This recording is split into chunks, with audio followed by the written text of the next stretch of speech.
Facebook? Have you thought about the privacy you put at risk? The Facebook allows users to post their favorite music, books, movies, their address, hometown, phone number, email, clubs, jobs, educational history, birth dates, sexual orientation, interests, daily schedules, exactly how they are related to friends, upload pictures of themselves, and even political affiliations. Its privacy policy even goes so far as to state it also collects information about you from other sources, such as newspapers and instant messaging services. This information is gathered regardless of your use of the website. Think that's scary? The Facebook's term of service state, by posting member content to any part of the website, you automatically grant, and you represent and warrant that you have the right to grant to Facebook an irrevocable, perpetual, non-exclusive, transferable, fully paid, worldwide license with the right to sub-license to use, copy, perform, display, reformat, translate, excerpt, in whole or in part, and distribute such information and content, and to prepare derivative works of, or incorporate into other works such information and content, and to grant and authorize sublicenses of the foregoing. In 5 short years, Mark Zuckerberg has turned his social networking website, Facebook, into a global phenomenon. To friend someone, update your status, or write on a wall is the language of the 175 million people on the website Facebook. It's kind of like an addiction for me. Created in a Harvard dorm room back in 2004 as a way for students to share information online, today, from politicians to a lot of curious parents, Facebook says it's gaining 5 million users a week. It caters to everyone who is interested in sharing any type of information with other people on the web. If it were a country, it would be about the size of Brazil. Recently parodied on Saturday Night Live. Facebook brain! Inside the company, Facebook's growth is taken very seriously. Facing tough competition, the site is still searching to find a successful business model, and its users are asking questions about their privacy online. Who owns our data when we put it out on the web? Who owns it when we put it on Facebook? Earlier this month, Mark Zuckerberg, the founder and CEO, changed the terms of use for the site to read, "The company may retain archived copies of your user content." Say in 10 years, I want to run for president of the United States, or 20 or 30 years. Anything I have on Facebook now, since it's owned forever, they could do whatever they want with. Sparking outrage, some said Facebook was claiming ownership of personal photos and information. They just basically had a major PR flameout on their hands, and they had to step in and put out the fire.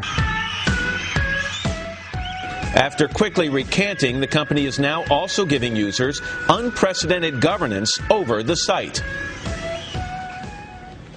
Mark Zuckerberg is Facebook's founder and CEO. He's here for an exclusive interview. Mark, it's good to have you back. Oh, it's good to be back on the show. Thanks for having me. I want to talk about some of this stuff we just mentioned, that piece, in a second. But let's talk about sheer numbers to begin. I mean, it used to be, I thought, when you first started this, there was more of an exclusive small core of people using this, and it had this incredible cool edge. With 175 million people using this around the world, can it retain its cool? Well, it's definitely grown a lot, and now there are people all over the world who are using it, including about 1 million a week. New people in the U.S. alone are signing up. So, people are using it just to communicate and share information with their friends and the people around them. So, everyone's just using it for their small circle of people. So let's do the math here. You say 1 million new people a week here in the U.S. alone. You're going to hit 200 million users then in the near future. Oh, hopefully soon, yeah. If I have a Facebook page, can it be cool? I mean, I'm not self-deprecating here, but am I the kind of person if you don't have a Facebook page? I was going to say the opposite, but I mean, do you want the moms and dads of the world out there? Is that really your target audience now? So the idea is really that the site helps everyone connect with people and share information with the people that they want to stay connected with, and that's really something that's applicable for everyone. So it started off with young students, and now people all over the world and all different age groups and different demographics are using the site, and that's something that I think we'll continue to see grow. Let's go through this controversy, okay? Because it did kind of explode here. There is this fear that after you released a statement that seemed to indicate that what people put on their Facebook pages, picture, content, information, would be retained in the archives of the company. A lot of people freaked out about that, Mark. And since you've modified that, explain to me exactly what the situation is now. Sure. So there's a terms that the site is governed by, and you know, frankly, we made a mistake in the last version and issued some unclear language. You know, our intent is that people own their own information. I mean, that's one of the things that makes Facebook really special. Is it's a service that people are using to put up information that they want to share with people that often is really personal, private, intimate.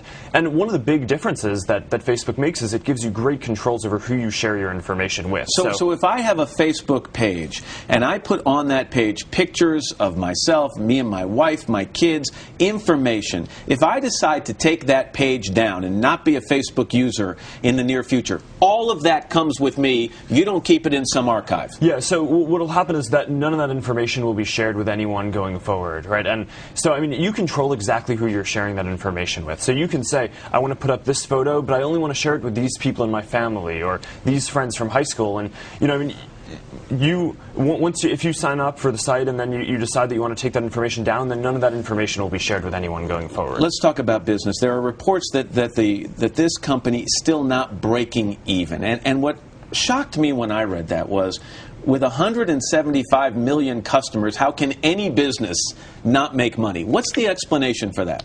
Oh, well, I mean, our business is actually growing really well, right? And we have a few different lines that are growing well. I mean, for the last few years, we've been primarily focused just on serving users, helping people connect and share, and helping it spread all across the world. So do you have plans to grow the revenue substantially? Oh, it already is growing very quickly. And I mean, especially in this economy, we're very happy with how it's going. I'm just getting used to people talking about Facebook in the office around here, and now they're talking about Twitter and things like that. So I clearly have a lot of catching up to do. How does the competition from things like Twitter, etc., change the way you view your business in the coming months and years? Well, you know, there are a number of services online that help people connect with people around them and share information with them. And, you know, Facebook offers a number of ways for people to do this. It's by far the biggest place on the web that people are going to share photos. I think there are more than 1 billion photos shared a month on the site.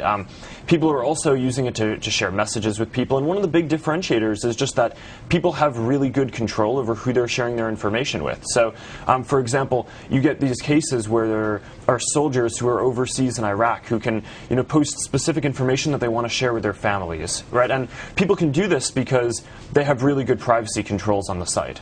Did you ever dream in 2004 in your dorm room in Harvard when you started this thing that you'd end up sitting here one day saying, we're going to go across 200 million